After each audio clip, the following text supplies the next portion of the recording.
BNP সহ রাজনৈতিক দলগুলো যে ডিসেম্বরে নির্বাচন চাইছে এইটা যদি সম্ভব না হয় সেই ব্যাখ্যাটা তো সরকারকে দিতে হবে, তাই না? কেন ডিসেম্বরে সম্ভব হচ্ছে না? ডক্টর মোহাম্মদ ইউনূস বলছেন যে ডিসেম্বরে জাতীয় নির্বাচন করতে গেলে কিছুটা তাড়াহুড়ো করে সংস্কার করতে হবে, আর ভালোভাবে সংস্কার করতে হলে ডিসেম্বরের পর আরও 6 মাস, সেক্ষেত্রে জুনের কথা বলে যে জুন আর ডিসেম্বরের মধ্যে নির্বাচনের যে টানাপোড়েনের জায়গাটা তৈরি হলো।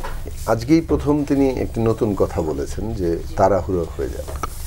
এর আগে মাননীয় প্রধান উপদেষ্টা তিনি ডিসেম্বর থেকে জুনের মধ্যে নির্বাচন হবে, এই টাইমলাইনটা কিন্তু ওনার মুখ থেকে আসছে।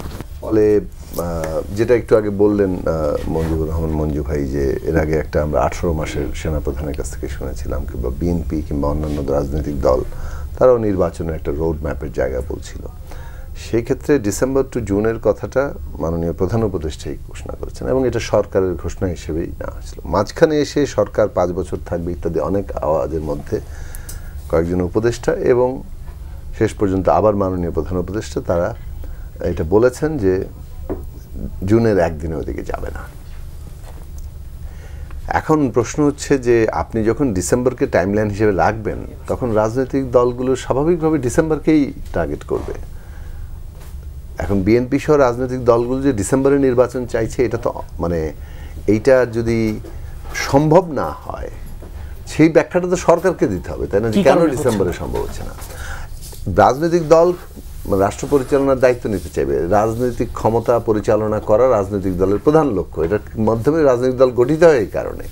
সুতরাং তারা একটা অভ্যুত্থানের পরে নির্বাচনের মধ্য দিয়ে রাষ্ট্র পরিচালনার দায়িত্ব নিতে চাইবে, এর মধ্যে কোনো অন্যায়ের কিছু নেই, এইটা খুব স্বাভাবিক চাওয়া। এখন প্রশ্ন হচ্ছে যে মাঝখানে আমরা একটা ইন্টারিম সময়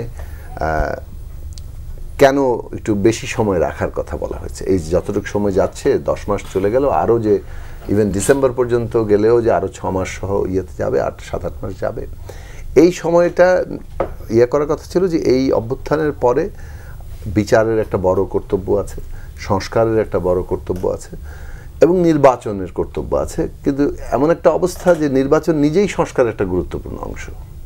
মানে আপনি নির্বাচন ছাড়া সংস্কারটা শেষ করবেন কীভাবে আমাকে বলেন? মানে অনেকেই ভাবেন, কিন্তু আমরা ভাবি না এইভাবে। আমরা মনে করি যে সংবিধান সংস্কারের প্রশ্নটা একটা নির্বাচনের মধ্যে দিয়ে আপনাকে সম্পন্ন করতে হবে।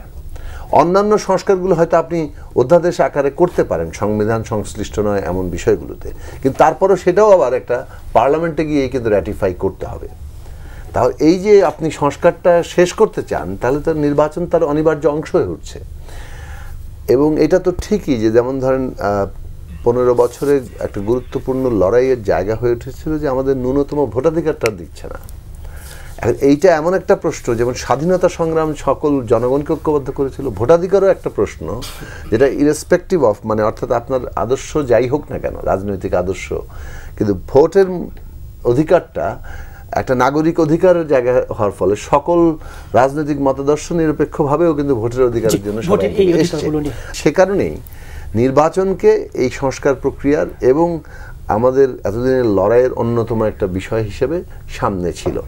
তো এই যে নির্বাচনের সাথে একটা সংস্কারের বিচারের একটা প্রায় মুখোমুখি এবং বিপরীত অবস্থা কিংবা বিরোধাত্মক অবস্থা তৈরি করা হলো, এইটা শুরু থেকে অন্তত আমার মনে পড়ে যে আমরা বহুবার বলেছি এবং আজকে সেই সংকটটা সৃষ্টি হলো, যেটা একটা বিপর্যয়ের দিকে আমাদের নেবে। এই বিরোধাত্মক জায়গাটা আমাদের তৈরি করা কোনোভাবে ঠিক হবে না, সেটা আমাদের ঐক্যকে ক্ষতিগ্রস্ত করবে। আজকে আমরা সেই জায়গাটার একটা নানান ধরনের লক্ষণগুলো দেখছি, এটা ক্ষতিকর। রাজনৈতিক দলগুলোর সাথে সরকারের যদি কোনো দূরত্ব যেটা তৈরি হয়েছে, অবিলম্বে সরকারকে উদ্যোগ নিতে হবে। অবশ্যই দলগুলোরও ভূমিকা আছে, কিন্তু সরকারকে কিন্তু উদ্যোগ নিতে হবে যাতে করে সকল পক্ষের মধ্যে আস্থা তৈরি করে বিচার সংস্কার এবং নির্বাচনের একটা রোড ম্যাপ সুনির্দিষ্টভাবে তারা সামনে আনে।